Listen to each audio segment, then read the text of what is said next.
model persediaan permintaan independen, kita ada 5 bagian.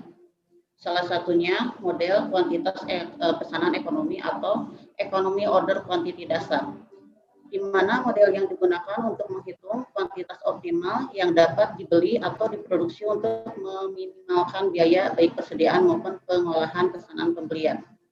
Yang kedua di sini untuk meminimalkan biaya, yaitu untuk pengurangan biaya sebagai langkah menurunkan anggaran sesuai dengan kebijakan masing-masing perusahaan.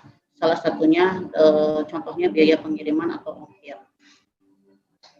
Terus di sini juga ada yang namanya titik pemesanan ulang, adalah tingkat persediaan paling rendah saat pemesanan harus dibuat dengan pemasok untuk memastikan persediaan barang masih ada untuk digunakan.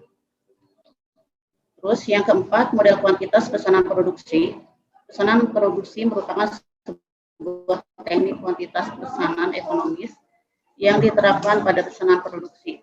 Model ini berguna ketika persediaan terus-menerus menumpuk dari waktu ke waktu dan pada saat asumsi kuantitas pesanan ekonomi tradisional berlaku. Yang kelima adalah model diskon kuantitas. Di sini kuantitas secara sederhana merupakan harga yang dikurangi karena sebuah barang yang dibeli dalam jumlah yang sangat besar.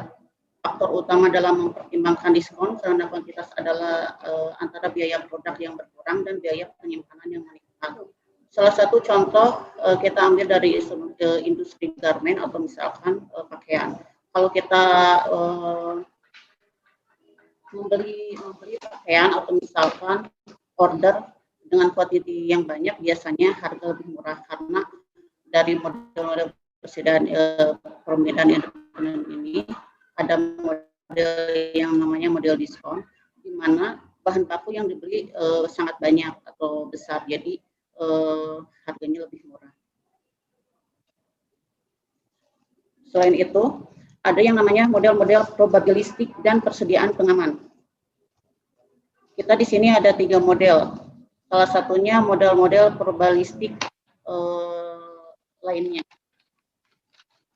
Model probabilistik di sini adalah model pada sistem persediaan yang diterapkan pada suatu perusahaan dengan permintaan barang yang tidak diketahui dengan pasti, tetapi bisa dilakukan suatu pendekatan, yaitu dengan distribusi peluang.